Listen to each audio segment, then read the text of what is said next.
Bakı Olimpiya Stadionunun yaxınlığında yerləşən elektrik doldurma məntəqəsini su basıb. Bu barədə bugün gün ərzində sosial şəbəkələrdə belə bir görüntülər paylaşılıb.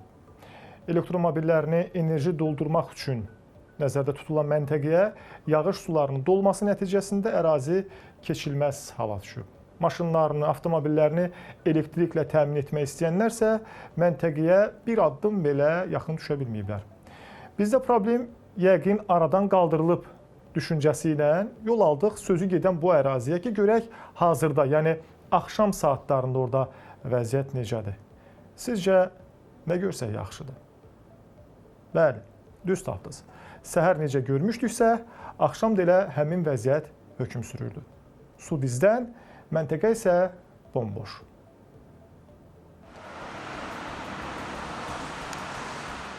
Qala girmək olmaz, mən girəmərəm. Qorxuludur.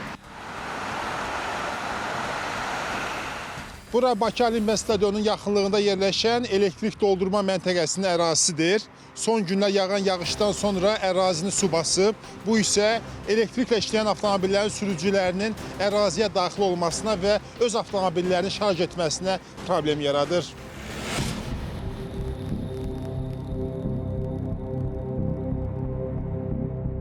Bura yağış yağanda problem olur, belə su olur da, belə dolu olur bura. O da yəni problem çökəklikdir bura, ona görə. Niyə nəsi bir suyun içində? Heç nə elə belə fırlanıb çıxıb qayıdıram. Şarj etmirsiniz? Xeyr, qorxuram.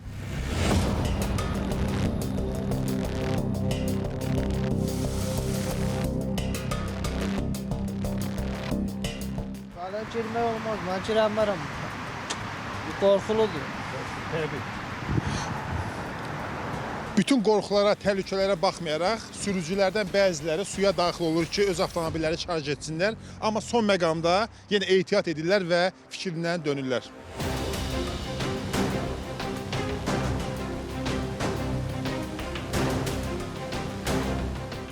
Məsələ ilə bağlı Azərbaycan Dövlət Su Ehtiyatları Agentliyi ilə əlaqə saxladıq. Qurum rəsmisinin mövqeyi belə oldu ki, qeyd olunan ünvanda mərkəzləşmiş tullantı su şəbəkəsi mövcud deyil. Lakin ərazidə yağış sularını kənarlaşdırmaq üçün Bakı Olimpiya Stadionunun drenaj sistemi mövcuddur.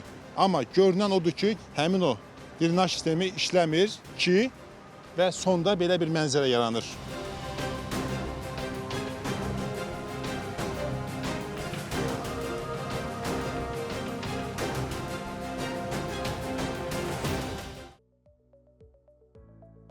Yaxşı, bu drenaj sistemi harada işləyir görən?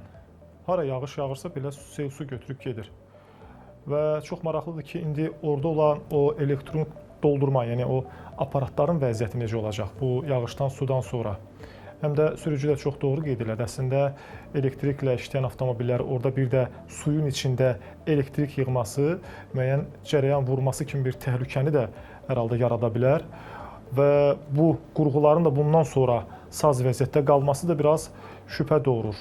İstənilən halda isə bu su gün ərzində çəkilməli idi. Bilmirəm, gərək biz bir vedrə götürüb gedərdik ki, o suyu oradan bəlkə biraz biz özümüz heç olmasa kənarlaşdırardıq, amma vedrəmiz də yox idi ki, onu kənarlaşdıraq.